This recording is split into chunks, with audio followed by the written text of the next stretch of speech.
Hey guys, Jonathan Mozet here for JM Sports 100, the JM Sports Show. How is it going? I'm here to make NFL picks for Week 10, the 2014 NFL season. It is not a great week of NFL football, but here we go. First of all, I do want to start off by apologizing. I don't have the record updated, guys. I said in Sunday's video last week that um, I had to go through it and look at it, and I just didn't have a chance to. So I really apologize that I haven't done that yet, but I will have it done by next week for sure. I can tell you that we're 0-1 on the week. This week we went 9-4 last week. 0-1 this week. We did have Cincinnati beating Cleveland. Obviously, Cleveland dominated Cincinnati pretty bad, 24-3. They went into Cincinnati and won. I'm really impressed by that Cleveland team. All right, let's get underway.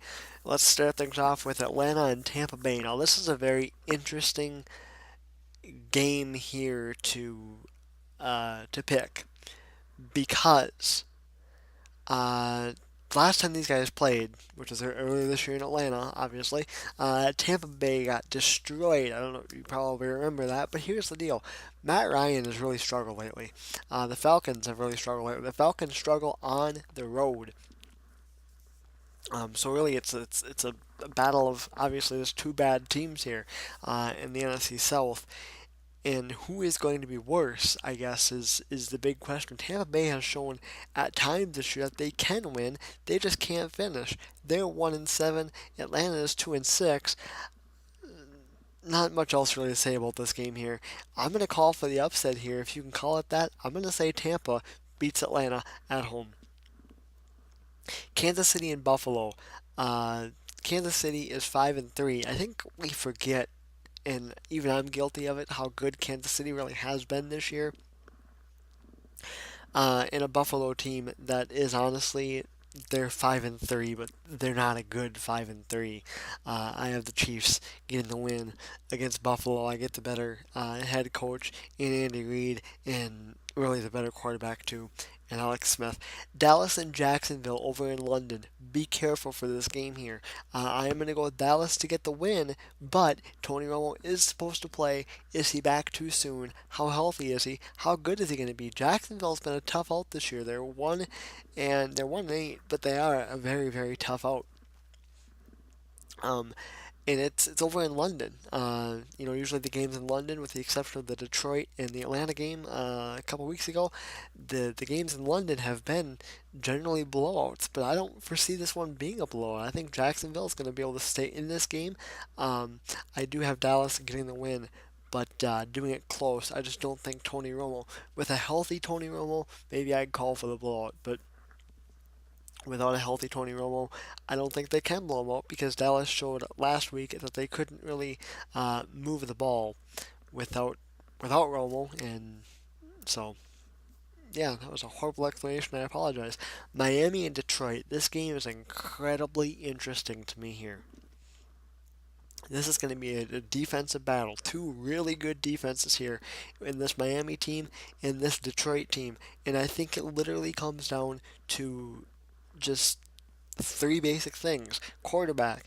I'm not overreacting on Tannehill. I know a lot of people are. I'm not overreacting on Ryan Tannehill. I don't think he's great just because of what he's done with this Miami team. I think their defense is really what's winning them football games. So I get Matt Stafford over Ryan Tannehill. I'll take that all day long. Also, Detroit gets the home field advantage, obviously, being in Detroit. And Detroit's coming off of a bye week. Detroit a little fresher. Plus, Kelvin Johnson is back. I think this Detroit defense is going to give Ryan Tannehill fits. I think the Lions get the win. Tennessee and Baltimore. What more can you say about this game? Tennessee's a mess. Baltimore is good, not great. I'm going with Baltimore to get the win, and I'm going to make that my lock of the week. San Francisco and New Orleans. Now, I think this game is going to be good. Obviously, San Francisco coming off of that loss at home against the Rams last week when Kaepernick fumbled at the very end there. Now, the Saints. Yes, they're at home, and the Saints are deadly in the Superdome. However, I'm going with the 49ers to win this game. I think this is a must win for the 49ers, and potentially for Jim Harbaugh to even keep his job.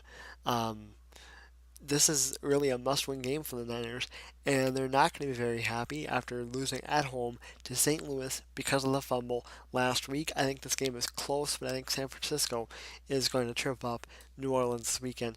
Pittsburgh and the New York Jets, you know what more can you say?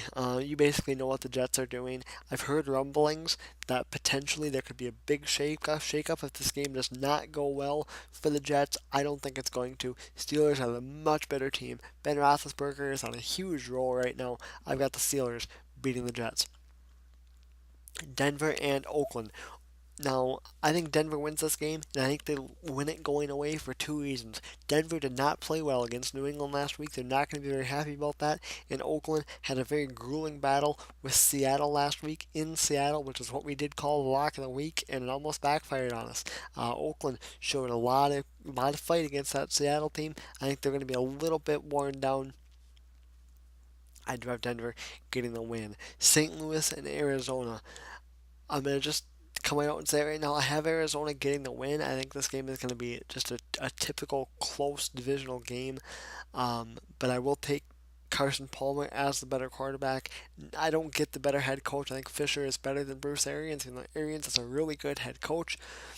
But St. Louis could be a little bit high off of that road win against San Francisco last week.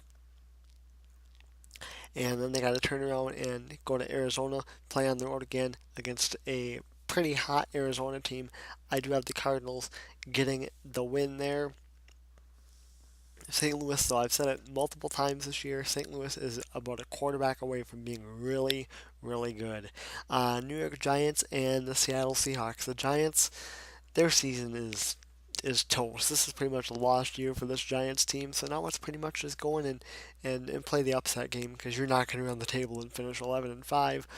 I don't think they're going to pull the upset off in Seattle, but I think this game is going to be really, really close. One of the Giants' biggest struggles is their offensive line. Because they're trying to rebuild it. While Seattle doesn't get a lot of pressure on the quarterback, their pass rush is not that good. Seattle definitely not the same team as last year. I think this game is close. I do have the Seahawks beating the Giants though. The Bears and the Packers is our Sunday night game. Both these teams coming off a bye, so there really is no edge there. I do think that this game is going to be a shootout. I really do. Neither one of these defenses are good. The Bears are just all around a mess. There's rumors that there's trouble with there's a little bit of frustration or whatever you want to call it for Jay Cutler, which is definitely understandable. And Jay Cutler has struggled against the Packers in his career.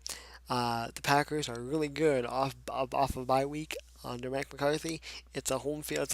It's a home game for the Packers. The Packers have dominated this series as of late.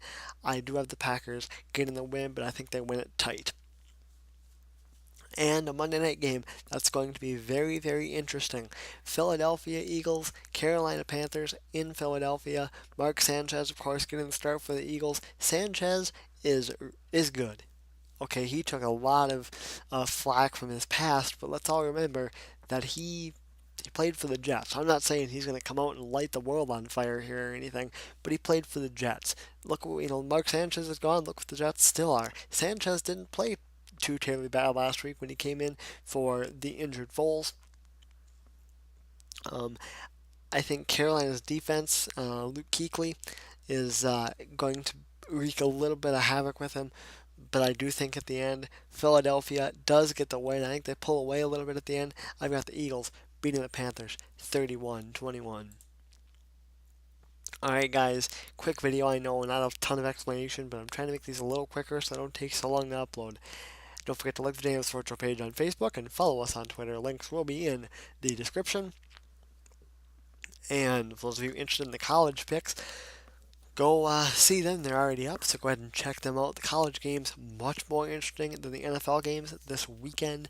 A lot of telltale stuff going to be going on Saturday for the college picks. So if you're a fan of college football or just football in general, or even if you're not, take some time to check that out because that's going to be really, really fun. So go ahead and check those out, and that's going to do it for me. I am Jonathan Was Up for JM Sports 100, the JM Sports Show, and I will see you guys later.